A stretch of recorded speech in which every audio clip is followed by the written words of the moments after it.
अजय जी बताइए, इस अभियान से आपको क्या अनुभव रहा?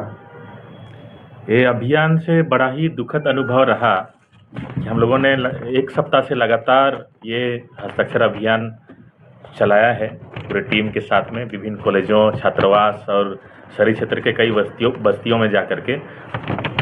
बड़ा ही दुखद अनुभव रहा कि इन दिनों छात्र बहुत ही समस्या में है, परेशानी में है, कठिनाइयों का सामना कर रहे हैं। कई परिवार बहुत ही गरीब परिवार से हैं, आर्थिक रूप से कमज़ोर परिवार के हैं, लेकिन अपने बच्चों को पढ़ाना चाहते हैं। कई बच्चे अब छात्रवृत्ति पर आश्रित रहते हैं आगे की पढ़ाई के लिए। लेकिन यहाँ एक दुखद समाचार भी हमें मिली कि लगभग 30 लोग सिमडेगा जिला के जो शहरी क्षेत्र में पढ़ते हैं, आर्थिक कठिनाई के कारण पढ़ाई छोड़ चुके हैं। ये बड़ा ही दुखद खबर है सिमडेगा जिला के लिए। यदि उनको छात्रवृत्ति मिली होती तो निश्चित रूप से अपनी पढ़ाई आगे जारी रख पाते। यहाँ पर हमने विभाग से जो डाटा लिया है, इसमें 4020 लोगों को छात्रवृत्ति नहीं मिली है और इनका जो अभियुक्ति है जिसमें लिखा है इन्होंने आवंटन अप्राप्त है।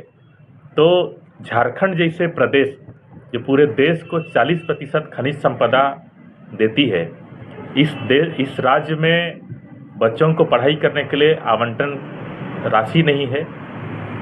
इस छात्र छात्राओं के लिए उनकी पढ़ाई में खर्च करने के लिए पैसे नहीं है। ये पूरे राज्य के लिए बड़ा ही दुर्भाग्यपूर्ण खबर है और हम इसको मांग करते हुए एक धरना प्रदर्शन भी आयोजित किए हैं।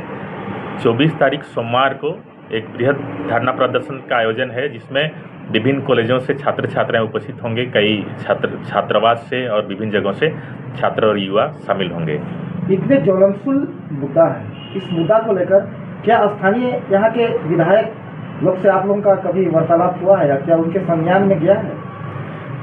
हमने स्थानीय विधायकों से इसके विषय में चर्चा नहीं की है, लेकिन 24 तारीख को हम लोग एक ज्ञापन तैयार किए हैं। 24 तारीख को उनको सौंपेंगे और सरकार को भी एक ज्ञापन हम लोग देंगे। संबंधित विभाग लंबित छात्रवृत्ति को लेकर क्या ओपिनियन देती है?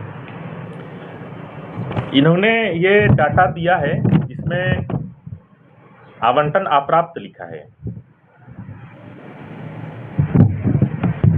आगे जो अप्राप्त है इनका क्लियरेंस जानकारी संबंधित विभाग नहीं दे पा रहे हैं क्या? इन्होंने तो कहा है सरकार हमें पैसा नहीं दे रही है, सरकार के पास पैसे नहीं है। सरकार के पास पैसा नहीं है, ये राज्य की व्यवस्था पर बहुत बड़ी सवाल उठती है जी। और बताइए, अगर सरकार के पास बच्चों को पढ़ने के लिए पैसा ना दे तो फिर जो बात आप बताए कि बहुत सारे बच्चे आज पढ़ाई से वंचित हो गए, छोड़ दिए, ये इस राज्य के लिए दुर्भाग्य होगा। आप इस पर क्या कहेंगे? ये सभी जनप्रतिनिधि और जो प्रशासनिक तंत्र है इसको भी सचेत होना चाहिए कि वे समाज को किस दिशा में लेकर के जा रहे हैं। यहाँ विद्यार्थियों को पढ़ाई करने के लिए पैसे नहीं है, छात्रों को छात्रवृत्ति सहायता राशि देने के लिए पैसे नहीं है। तो ये समाज की सबसे बड़ी दुर्भाग्य बात है और पूरे झारखंड राज्य के लिए भी ये स्थिति भयावह है। अभी सरकार, आपको भी पता है, जो जनता दरबार लगा रही है, इस पे रोजगार देने की भी बात कर रही है, क्या शिक्षा की भी बात कर रही है? जो शिक्षा से वंचित छात्र अभी जो हो चुके हैं, इन लोगों के लिए भी कुछ पहल करेगी? आप भी तो एक प्रतिनिधि हैं अजय जी। हमने इस संबंध में भी बात किया है विद्यार्थियों से। विद्यार्थियों ने जवाब दिया कि सावित्रीबाई फुले का भी पैसा नहीं आया है। तो निश्चित रूप से हम एक जनप्रतिनिधि हैं तो एक जिम्मेदारी मेरे तरफ से बन रही है, इसलिए हम ये धरना प्रदर्शन के माध्यम से सरकार को मांग कर रहे हैं कि जो भी सावित्रीबाई फुले योजना की पैसा है, छात्रवृत्ति की पैसा है या तो रोजगार से संबंधित बातें हैं, हम सरकार को इन बातों को रखेंगे। आए दिन आपका हस्ताक्षर अभियान में छात्रों की भीड़ जबरदस्त उमड़ी हमने देखा है और छात्रों में ये अपनी रिक्वायरमेंट जो छात्रवृत्ति को लेकर है, उस रुझान के माध्यम से सरकार के पास तक इनकी आवाज़ निश्चित रूप से पहुंच चुकी होगी। तो क्या उनसे पहले अगर ये क्लियर हो जाती है तो आपका आंदोलन रुकेगा?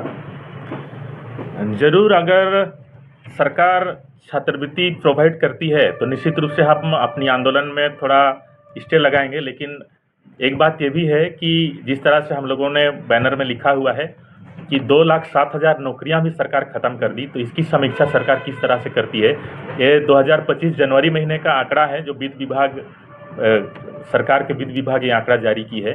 तो इस पर भी सरकार समीक्षा करे और जो खाली पद हैं, रिक्त पद हैं, लगभग 1,59,000 झारखंड सरकार के पास रिक्त पद हैं विभिन्न विभागों को मिला करके, तो इस पर भी बहाली की प्रक्रिया शुरू करे, तभी ये आंदोलन हम लोग रोकेंगे। अन्यथा छात्रों में जिस तरह से हमने हस्ताक्षर अभियान के समय देखा है, छात्रों में काफ़ी रोष है और ये एक कहावत सार्थक होती है कि जब जब छात्र बोला है, राज सिंहासन डोला है, कहीं झारखंड के लिए बात सार्थक ना हो जाए।